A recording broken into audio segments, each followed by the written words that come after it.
di Puskesmas wilayah sini ya Ibu. Iya. Sebelumnya saya ingin tahu nama Ibu siapa? Nama saya Ibu Rina. Ibu Rina. Umurnya berapa tahun Ibu? 21 tahun. 21 tahun.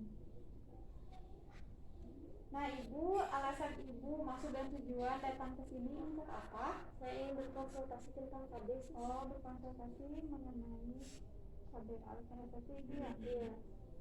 Ibu, sebelumnya saya ingin bertanya, Ibu sudah menikah berapa kali?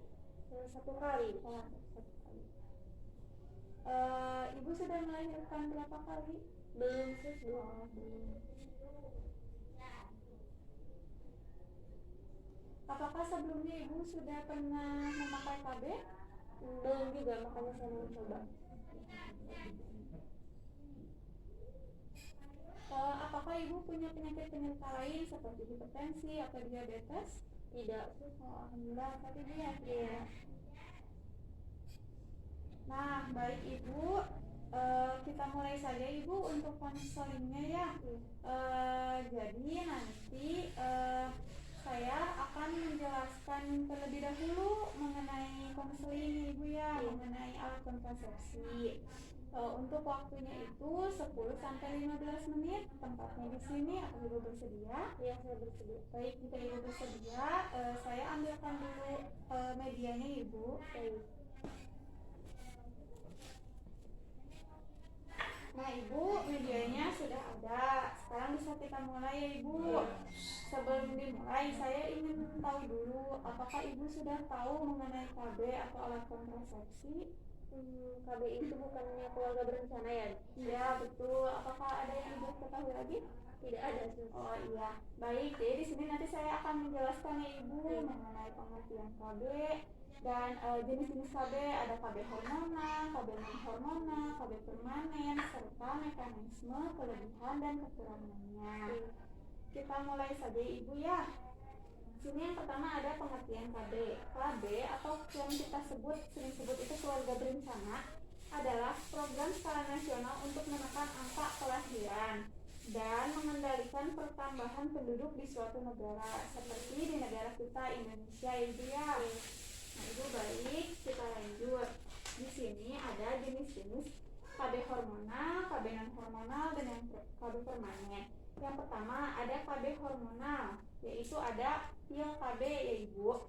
Jadi pil KB ini mekanismenya yaitu di dalam pil KB terdapat hormon estrogen dan progesteron. Buatan manusia, kedua jenis hormon ini untuk menghambat hormon siklus alami untuk mencegah terjadinya kehamilan. Jadi dengan kata lainnya itu pil KB dapat menghentikan tubuh untuk berovulasi.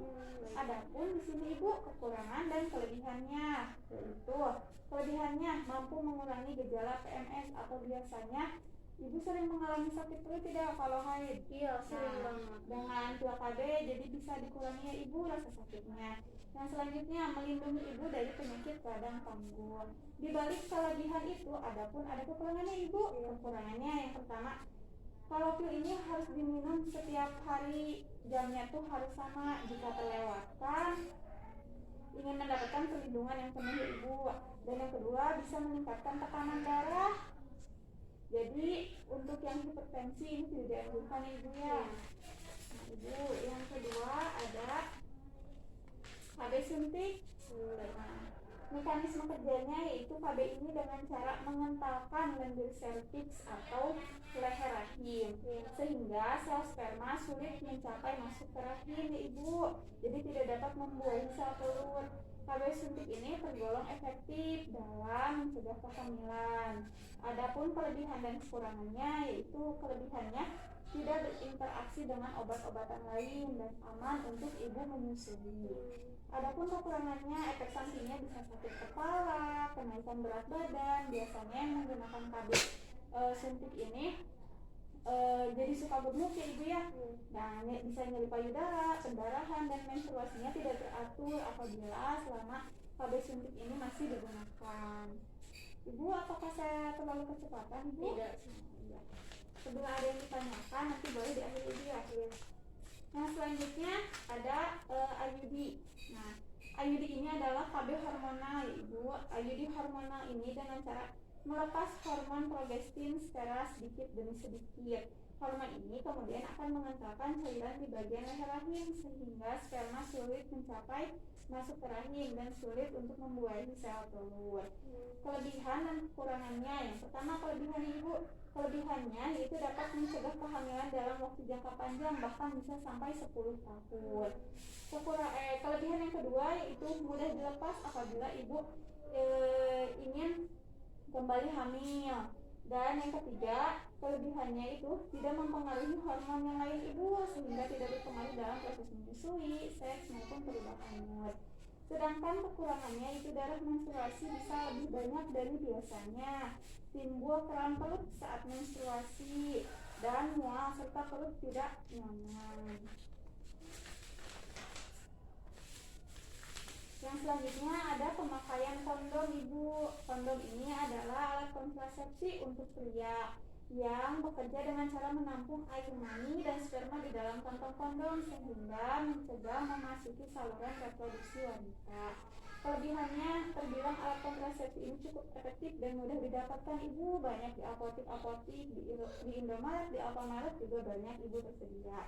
Dapat membantu melindungi terhadap beberapa infeksi menular seksual termasuk HIV.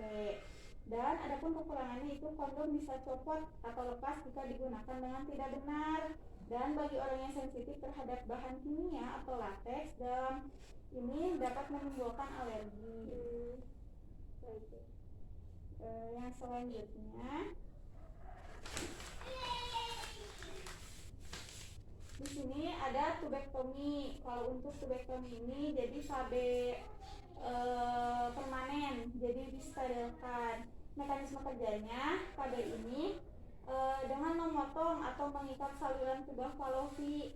Dengan demikian sel telur pun tidak akan bisa menemukan jalan menuju rahim. Adapun kelebihannya, setelah prosedur tubektomi selesai, bentuk pengendalian kelahiran yang sangat efektif. Tubektomi tidak mengganggu hubungan seksual dan tidak ada efek samping jangka panjang yang signifikan.